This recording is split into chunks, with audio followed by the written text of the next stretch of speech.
திருப்பாவை முழுக்க சொல்றது பஜனையை பத்தி தான் பேசிட்டு இருக்கா. நம்ம ஒரு அரை மணி நேரம் கரண்ட் இல்லை, அதனால பஜனை பண்ணணும். எத்தனை பேர் மனசு ஊத்தி பஜனை பண்ணு? சந்தோஷம். ஏன்னா பஜனை பண்றதுன்றது ஒரு பாக்கியம். இது நேரம் கடத்துறதுக்காக இல்லை. எப்பெல்லாம் நேரம் கிடைக்கிறதோ அப்பெல்லாம் பஜனை பண்ணணும். ஒண்ணு, வாழ்க்கையில சில சந்தர்ப்பங்கள் இந்த மாதிரி இப்ப கரண்ட் போயிடுது, நம்மளால ஒண்ணுமே பண்ண முடியாது. சரியா? வேலை நடக்குதான்னு மட்டும்தான் நம்மளால பார்க்க முடியுமே வெளிய, வேற எந்த வேலையும் நம்மளால பண்ண முடியாது. அந்த மாதிரி வாழ்க்கையில பல சந்தர்ப்பங்கள் நம்ம வாழ்க்கையில அமைய, அப்பெல்லாம் எதையுமே மனசுல ஏத்திக்காம வெறும் பஜனை பண்ணிட்டு இருக்கோம், அது போதும். அப்ப என்ன ஆகும்னா தானாகவே தீர்வு கிடைச்சிடும். அரை மணி நேரம் நம்ம பஜனை பண்ணிட்டு இருந்தோம். நம்ம ஏதான மேலே ஏறணுமா? நம்ம ஏதான ஓலையை வெட்டினோமா? நம்ம ஏதான கொண்டு வயர் கனெக்ஷன் கொடுத்தோமா? ஒன்றும் பண்ணல. ஆனாலும் நாம பாட்டுக்கு நாமஜபம் பண்ணிட்டு இருந்தோம். எல்லாம் வந்தாச்சு. உட்காந்த இடத்துல இருந்து நீங்க பாட்டுக்கு இந்த நோகாம நோன்பு கும்பிடுறதுன்னு சொல்லுவா தெரியுமா? சத்தியம், அதான் நாமஜபம். நீங்க கஷ்டப்படுத்திக்கவே வேண்டாம். மனச பகவான் கிட்ட கொடுத்துட்டு பகவானுடைய நாமத்தை மட்டும் ஜபிச்சுட்டு இருந்தோம் அப்படின்னா சத்தியமா உங்க வாழ்க்கை தானா நடக்கும். நம்ம கவலையே பட வேண்டாம், யோசனையே பண்ண வேண்டாம், பயப்படவே வேண்டாம். ஜம்முன்னு நடக்கிறது இல்லையா? வர கிடைச்சுடுத்து. ஆயுஸ்ல மொபைல் ஃபோக்கஸ் லேம்ப்ல நான் பஜனை பண்ணது இன்னைக்கு தான் முதல் தடவை. அதுவும் விட்டல்குடியில தான் முதல் தடவை. வேற எங்கேயும் இந்த அனுபவம் கிடைச்சது. அது விட்டல்குடி எல்லா விதத்திலையும் ஏற்றமுடையது தான். அது அத்தனை பஜனையும் பண்ண வச்சு, பாண்டரங்க பஜனையும் பண்ண வச்சு, அதில் அதுதான் பகவத் கிருப்பை. அப்போ சாதாரணமாக விட்டுடுங்க. வாழ்க்கையில் மனசில் போட்டு கஷ்டப்படுத்திக்க வேண்டாம். நம்ம மனசால் தான் கஷ்டப்படுத்திக்கிறோம். வாழ்க்கை அழகாகத்தான் பயின்றிருக்கு, நியாயமாகத்தான் பயின்றிருக்கு, சரியாகத்தான் பயின்றிருக்கு. நாம் நமக்கு தோன்றபடி கற்பனை பண்ணிக்காமல் இருந்தால் வாழ்க்கை தெளிவாக புரியும். கம்சன் அழகா பகவானிடத்துல சரணாகதி பண்ணிருக்கலாம், அது தோணலை. ஆனா வசுதேவர் தேவகி சரணாகதி பண்ணிட்டா, யசோதா நந்தகோபர் சரணாகதி பண்ணிட்டா. அந்த பாக்கியம் பகவான் ஒருத்தி மகனாய் பிறந்து ஓரிரவில் ஒருத்தி மகனாய் ஒளித்து வளர வந்துட்டான். சில சந்தர்ப்பங்கள்லாம் நம்மெல்லாம் குழந்தைகள் நன்னா வளர்த்துருப்போம், பெரியவாளாயிருப்பா. ஆனால் பெருசாக நம்மளை கண்டுக்க மாட்டா. அப்போல்லாம் மனசில் ஒரு துக்கம், ஒரு வெறுமை, வாழ்க்கையே ஒரு பாரம், இப்படிலாம் ஒரு தோணல் வரும். ஆனால் தேவகி பாருங்கோ, மினிமம் 19 வருஷம் கிருஷ்ணனோட இல்லாமல் இருக்கா. ஆனால் வாழ்க்கையை வெறுமையாக உணரலை. சரி, பகவானுடைய இஷ்டம், பகவத் பிரசாதம். தேவகி மனசில் நன்னா உட்கார்ந்துட்டு இருந்தது, என் குழந்தை எங்கேயாவது நன்னா இருந்தால் போதும். அவள் பாட்டுக்கு பக்தி பண்ணிட்டே இருந்தா. தானாகவே கண்ணன் திரும்பி வந்தான் இல்லையா? அவ்வளவுதான். அதே மாதிரி தான் அழகா பக்தி பண்ணிட்டே இருங்கோ, மற்றெல்லாம் தெய்வம் பார்த்துக்கும். அழகா யசோத நந்தகோபருக்கு கண்ணன் வந்துட்டான். ஒவ்வொரு நாளும் கோலாகலம்தான் அழகான கோகுலத்தில். ஆட்டம் பாட்டம் கொண்டாட்டம். கண்ணன் வந்தாச்சு. நன்னா வேக வேகமாக வளர்றான் கண்ணன். அவனுக்கு பொறுமை இல்லை. சீக்கிரம் சீக்கிரம் வளரணும், சீக்கிரம் சீக்கிரம் லீலைகள் பண்ணனால பிறந்ததுலேருந்தே விதவிதமான லீலைகள். கோகுலத்தில் இருக்கிற எல்லா தாய்மார்களும் மாற்றி மாற்றி பாலூற்றா கண்ணனுக்கு. கண்ணனோட குஞ்சு குஞ்சு குழந்தைகள்லாம் நிறைய கோபிகைகள்லாம் பிறந்திருக்கா. அதுக்கெல்லாம் கூட கண்ணன் பக்கத்தில் வந்தோன்னு ஒரு ஆசை. சின்னதுலேருந்தே அவன் வயசு பொண்ணுங்களெல்லாம் மயக்க ஆரம்பிச்சுட்டான். அவன் வயசை விட பெரியவாளாக இருந்த பெண்ணுகளையும் மயக்க ஆரம்பிச்சுட்டான். பாட்டி பேத்தி 2 பேரையும் மயக்கிறான்னா. மாலாய் பிறந்த நம்பியை மாலை செய்யும் மணாளனை. அப்பேற்பட்டவன். அப்படி ஒரு அன்பு கண்ணனிடத்துல. பிரீத்தி இல்லாமல் யாராவது இருப்பாளா? இருக்க முடியுமா? அவ்வளவு அழகனாச்சு. அழகா ஒவ்வொரு நாளும் 10 நாள் ஆயாச்சு. குழந்தை பிறந்தாச்சு. யார் வீட்லேயும் சமையல் இல்லை, யாரும் மாடு மேய்ச்சலுக்கு போகலை, யாரும் பாலை கறக்கலை, யாரும் தயிரை கடையலை. ஆனால் எல்லாம் ஜோரா நடந்துட்டே இருக்கு எல்லாருக்கும். ஏன் அப்படின்னா கண்ணனுடைய சிந்தனை, கிருஷ்ண சிந்தனையில் அவர்கள் நேரம் காலம் இடம் எல்லாம் மறந்துட்டார்கள். அதுல என்ன ஆச்சு அப்படின்னா, கிருஷ்ணா ராதே கிருஷ்ணா ராதே கிருஷ்ணா ராதே கிருஷ்ணா ராதே கிருஷ்ணா, அந்த கண்ணனுடையதான அந்த பரமானந்தத்துல அப்படியே தளச்சார்கள். நாம பாட்டுக்கு கண்ணனுடைய விஷயத்துல மயங்கிட்டோம் வச்சுக்கோங்களேன், அதுல மயங்கும் பொழுது ஒரு கால் நாம நம்முடைய கர்மாக்களை தவற விட்டோம்னா கூட அதனால தோஷம் இல்லை. நம்ம சோம்பேறித்தனத்தினால கர்மாவை விட்டோம்னா தோஷம், தப்பு. இல்லாட்டி அடுத்தவர்கள் பண்ணட்டும் அப்படின்னு விட்டா அது தவறு. இதை பாரமா நினைச்சு விட்டோம்னா அது தவறு. கிருஷ்ண தியானத்துல சமயத்துல கர்மாக்களை விட்டுட்டோம் அப்படின்னா அது தவறு இல்லை அப்படின்னு காண கிடைக்கிறது. இப்போ 10 நாளா ஒரு வேலையும் பண்ணல, ஒண்ணுமே தெரியல, அவளுக்கு உலகமே தெரியல, ராத்திரி பகல் தெரியல, வரிசையில நிக்கணும், நந்தகோப குமாரனை பார்க்கணும், அவ்வளவுதான். அவனை பார்க்கணும், வரணும், அது அழகுல மயங்கணும். அவன் கண் எப்படி இருக்கான், மூக்கு எப்படி இருக்கான், வாய் எப்படி இருக்கு, அவன் தூங்குறது எவ்வளவு அழகா இருக்கு, அப்படி தேமேன்னு 2 கையை பிடிச்சுன்னு தூங்குறானா. எவன் முன்னாடி போய் எல்லாரும் இருகையும் விட்டுட்டு கிருஷ்ணா காப்பாத்து நிப்பாளோ அவனே 2 கையை அப்படி வச்சுட்டு தூங்குறான். அழகா அது லேசா சூச்சு போயிட்டான்னா உடனே சினுங்கிறான். உடனே அழகா கோமணத்தெல்லாம் மாத்தி விட்டுடுறான். அப்படி கண்ணை கொஞ்சம் கொஞ்சமா சொப்பு கண்ணை திறந்து திறந்து பார்க்கறது. கிங்கினி வாய் செய்த தாமரை பூப்போலே செங்கஞ்சிருச்சிறுதே எம்மேல் விழியாவோ, இந்த குஞ்சு கண்ணை வச்சு தாமரை கண்களை வச்சு அழகா திறந்து பார்க்கறது. சொப்பு வாயை திறந்து அழகா கொட்டாவி விடுறது. அது குழந்தைகள் கொட்டாவி விடுறது அச்சொடி அப்படின்னு இருக்கும். அது ஒரு தனி அழகுதான். குழந்தைகள் எதை பண்ணாலும் அழகுதான். அது சூச்சு போகிறது ஒரு அழகு, அது ஆய் போகிறது ஒரு அழகு, அது பேசுறது ஒரு அழகு, அது தப்பு தப்பா பேசுறது ஒரு அழகு, அது ரோஷம் காட்டுறது ஒரு அழகு, அது அழறது ஒரு அழகு. அச்சோ எவ்வளோ அழுக பார், கண்ணில் தண்ணி வந்துடுது பார் அப்படின்னு. குழந்தைகள் எதை பண்ணாலும் அழகு. இத்தனை குழந்தைகளுக்கும் இவ்வளவு அழகையும் கொடுக்கிறவன் இதை பண்ணான்னா எவ்வளவு அழகா இருக்கும். புவன சுந்தரன் ஆச்சு, சுந்தர பரிபூர்ண நம்பி ஆச்சு. அதனால இப்படி கொஞ்சம் சொப்பு அப்படின்னு வாயை திறக்கிறதாச்சு, அப்படி வாயை திறக்கிறதே அப்படின்றா. யசோதையோ அழகா பாலெல்லாம் கொடுக்கறா. இது பால் குடிச்சு ஓரத்துலலாம் வழியறது, அது ஒரு சுகம். இந்த குட்டி குழந்தைய தூக்கினோம்னாலே அதுக்கு மேலே தாய்ப்பால் வாசனை தான் நன்னா அடிக்கும். இந்த பால் மனம் மாறாத குழந்தைன்னு இல்லையா, கிருஷ்ணன் நன்னா குடிக்கிறானோ, வயிறு நன்னா தும்முன்னு இருக்கு.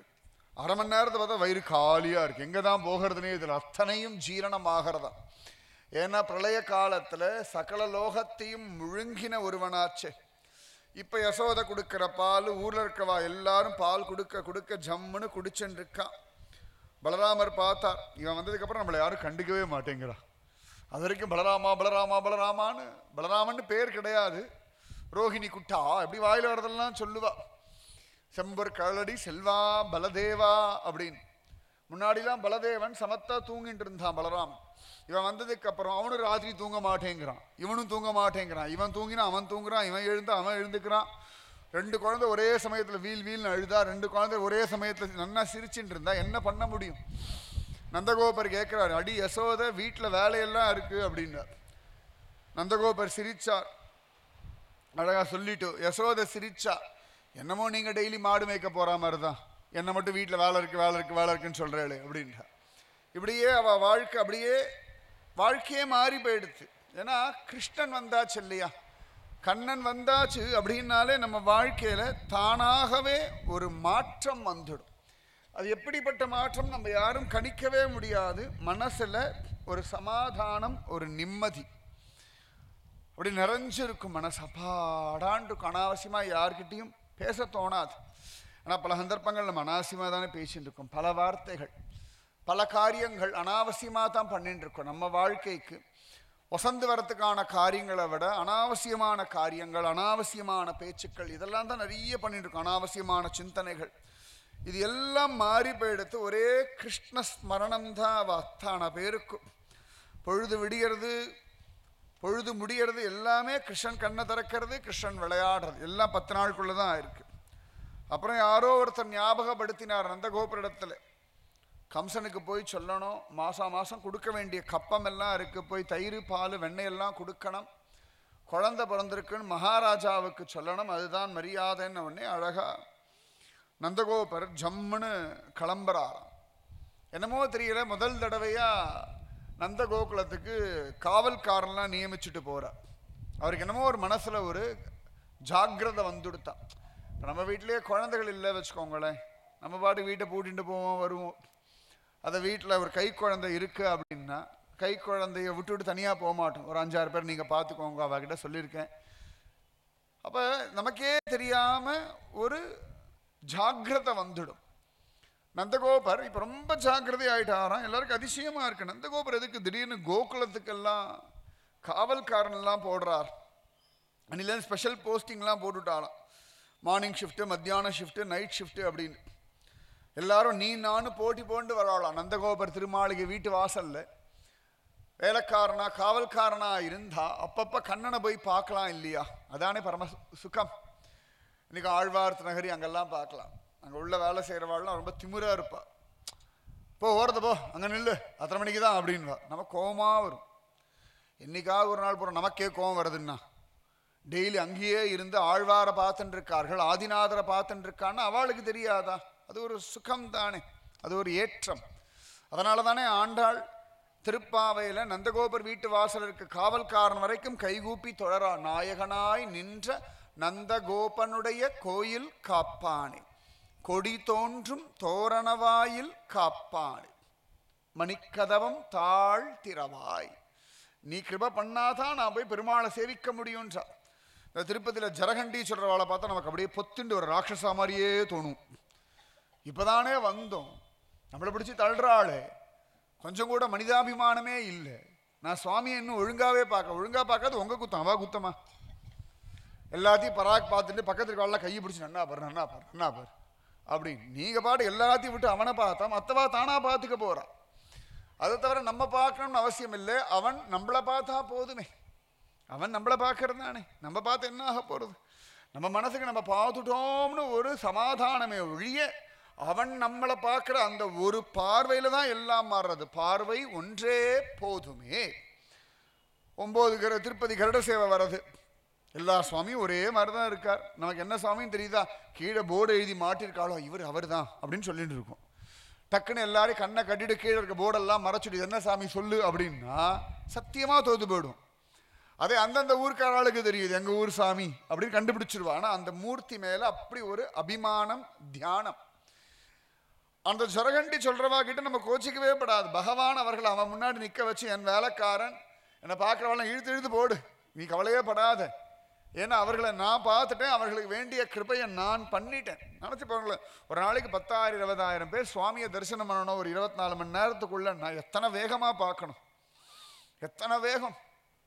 நமக்கு அது தோண மாட்டேங்கிறது. நான் பார்க்கணும் சுவாமி என்னை பார்த்துட்டார்னு தோண மாட்டேங்கிறது இல்லையா? நந்தகோபர் அழகாக வேலைக்காரன்லாம் நியமிச்சுட்டு நிறைய தயிர் பால் வெண்ணெய் எல்லாம் எடுத்துண்டு சில பெரியவர்கள்லாம் கூட்டுண்டு நேரம் மதுரா தேசத்துக்கு போகிறார். கம்சன் கிட்ட சொல்கிறார், அழகா இந்த மாதிரி எனக்கு ஒரு ஆண் பிள்ளை பிறந்திருக்கான், பிறந்து ஒரு 10 நாள் ஆயாச்சு அப்படின்னா. கம்சன் இப்படி கனெக்ட் பண்ணி பார்க்குறான். இங்கே அந்த பெண் பிள்ளை சொன்னால் உன்னை கொலை பண்ணுறவன் எங்கேயோ பிறந்திருக்கான் அப்படின்னா கணக்கு ரொம்ப சரியாக வர்றதே. அதுவும் நந்தகோபுரம் வசுதேவர் வர ரொம்ப க்ளோஸ் ஃப்ரெண்டு. வசுதேவருடைய ஒரு மனைவி ரோஹிணி, அவள் ஏற்கனவே நந்த கோகுலத்தில் இருக்கா. அதனால் அப்படி எல்லாம் கூட்டி கழித்து பார்த்தான். பூதனா அப்படின்னு ரகசியமாக மனசில் ஒரு செய்தி அனுப்பிட்டான். நந்தகோகுலத்துக்கு அந்த பக்கம் போ, நந்தகோபுரம் அந்த பக்கம் வந்திருக்கார் அப்படின்னு சொல்லி அழகாக பூதனாவுக்கு செய்தியை சொல்லிட்டான். அவன் வாட்ஸ்அப் அனுப்பினானோ, எஸ்எம்எஸ் அனுப்பினானோ, புறாவை அனுப்பினானோ தெரியாது. ஆனால் பூதனாவுக்கு விஷயம் போய் சேர்ந்துடுத்து. ஏற்கனவே பூதனா பல ஊர்கள், மதுராவுக்கு அக்கம் பக்கத்திற்கு எல்லா ஊர்கள்லையும் போய் பிறந்து 10 நாள் ஆகாத எல்லா குழந்தையும் கொண்டுருக்கா. அத்தனை குழந்தைகள் என்ன பாவம் பண்ணி நமக்கு தோணும் இல்லையா? ஆனால் அத்தனை குழந்தைகளுக்கும் கண்ணனாலேயே மோட்சம் கிடைச்சுடுது. ஏன்னா இது கண்ணனோ கண்ணனோ கண்ணனோ கம்சனுடைய விரோதியோன்னு நினச்சிண்டு இவள் பால் கொடுக்குறா, எல்லாத்துக்கும் விஷப்பால் கொடுக்குறா, அத்தனையுமே செத்து போய்டுறது. ஆனால் கிருஷ்ண தியானத்தினாலே கிருஷ்ண கிருபையினாலே அந்த குழந்தைகளுக்கு மோட்சம். அந்த குழந்தைகளுக்கு மோட்சம் கிடைச்சதுனாலேயே அந்த குழந்தைகளோட அப்பா அம்மா வம்சத்தாருக்கும் சத்கதி. அதாவது கெடுதல்லையும் ஒரு நல்லது உண்டு. நம்ம பல சந்தர்ப்பங்களில் சில விஷயங்கள் கெடுதல்னு மட்டுமே பார்க்கணும். எல்லாத்துலேயும் ஒரு நன்மை இருக்கு. வேப்பங்காய் கசக்கிறது, வேப்பலை கொழுந்து கசக்கிறது, பாவக்காய் கசக்கிறது, நாக்குக்கு அது கெடுதல் மாதிரி தான் தோன்றது. ஆனால் உடம்புக்கு எவ்வளவு நன்மை பண்ணுறது. நிறைய விஷயங்கள் யோசனை பண்ணி பாருங்க. நம்ம எதெல்லாம் நமக்கு பிடிக்கலையோ அதெல்லாம் கெடுதல் அப்படின்னு சொல்லிடுறோம். அதெல்லாம் எனக்கு ஆகாது அப்படின்றோம். ஆனால் நமக்கு ஆகாத பல விஷயங்கள் தான் நமக்கு நிஜமாவே நன்மை பண்ணுறது. அதில் துளி கூட சந்தேகமே வேண்டாம். பள்ளிக்கூடத்தில் வாத்தியார் ஹோம்ஒர்க் எழுத சொன்னால் துக்கமாக தான் இருக்குது. வாத்தியாரை பார்த்தா அரக்கன் மாதிரி தான் பசங்கள்லாம் வர்ணிக்கிறா. 10th ரிசல்ட் அன்னைக்கு மார்க் வாங்கும்போது முன்னாடியே வாத்தியார் சொன்னார் அந்த கேள்விலாம் முக்கியம், அப்பயே படிச்சிருக்கலாம். அப்புறமா தோன்றது, எக்ஸாம் எழுதினோடனே தோன்றது. அதுக்கப்புறம் ரிசல்ட் வந்தோடனே ஐயோ அந்த 2 கேள்வியை படிச்சிருந்தா நல்ல மார்க் வாங்கியிருக்கலாமேன்னு ஒரு அல்பாசை. ஏன்னா கூட ஒன்றா சுற்றின்னு இருந்தவங்களாம் நல்ல மார்க் வாங்கினா ஐயோ நான் மட்டும்தான் வீணாக போனேனா அப்படின்னு தோன்றது இல்லையா? பல சந்தர்ப்பங்களில் நன்மையான விஷயங்கள் எல்லாமே நமக்கு கெடுதலாகத்தான் தோன்றது. ஆனால் அதுலேயும் ஒரு நன்மை நமக்கு இருக்கு. பூதனா அழகா இந்த பக்கம் நந்த கோகுலத்துக்கு ஜம்முன்னு உள்ள வரப்போறா. அழகா கம்சனிடத்துல பார்த்தார், பேசினார், ரொம்ப சந்தோஷம், எல்லாம் சொன்னார். எல்லாம் வெளிவேஷம். பல சந்தர்ப்பங்களில் நம்ம இடத்துல எல்லாரும் முகம் கொடுத்து சிரிச்சு நன்னா பேசுறானா உள்ளுக்குள்ள என்ன வச்சிருக்கார்கள்னு தெய்வத்தை தவிர யாருக்கும் தெரியாது. அதனால யார் முகத்தினுடைய சிரிப்பையும் உள்ளபடி தயவு செஞ்சு நம்பாதீங்க. நம்மளும் அப்படித்தானே சிரிக்கிறோம். அது ஒன்று இருக்கு இல்லையா, முற்பகல் செய்யின் பிற்பகல் விளையும். நம்மளும் அப்படித்தானே பல சந்தர்ப்பங்கள் வச்சோ உங்களை தான் நினச்சிருந்தேன் 100 ஆயுசு அப்படின்னு. அப்போதான் சொல்லிட்டு இருப்பா கண்ணில் மாற்றப்படாத அந்த திருளை வந்திருக்கா, அதுக்கு முன்னாடி போயிடணும். வசமாக மாட்டின்ட்டேன், வாங்க வாங்க இப்போதான் உங்களை நினச்சேன் 100 ஆயுசு அப்படின்னு. உள்ளுக்குள்ள அப்போ தான் பல்ல கடிச்சிருப்போம். ஐயோ மாட்டினா விட மாட்டாளே, தோண்டி தோண்டி கேள்வி கேட்பாளே, நம்ம தப்பிக்கிறோம்னாலும் விட மாட்டாளே, அப்படி அதே தான் அவளும் நினைக்கிறான். கம்சனம் அந்த மாதிரி உள்ளொன்று வைத்து புறமொன்று பேசுகிறான். நந்தகோபருக்கு அதெல்லாம் தெரியல, அவர் வெள்ளந்தியாக இருக்கார். இப்போ கண்ணன் வேற பிறந்து விட்டானா ரொம்ப குஷியாக இருக்கார். உலகத்தை பற்றியோ மற்றவா என்ன நினைக்கிறான்றதை பற்றியோ கவலையே படலை. ஏன்னா ஒவ்வொருத்தரும் என்ன நினைக்கிறான்னு நீங்கள் ஆராய்ச்சி பண்ண ஆரம்பிச்சேன்னா தூக்கம் போச்சு, நிம்மதி போச்சு. யார் வேணா எப்படி வேணா நினச்சிட்டு போட்டோம். சரி இப்போ சிரிக்கிறாளா சிரிச்சுட்டு போங்க, அது உண்மையோ பொய்யோ தெய்வத்துக்கு தான் தெரியும். நீங்கள் அதை பற்றியும் கவலைப்பட வேண்டாம். மனசுக்குள்ள கிருஷ்ணனை நினச்சிட்டு இருந்தா போதும்.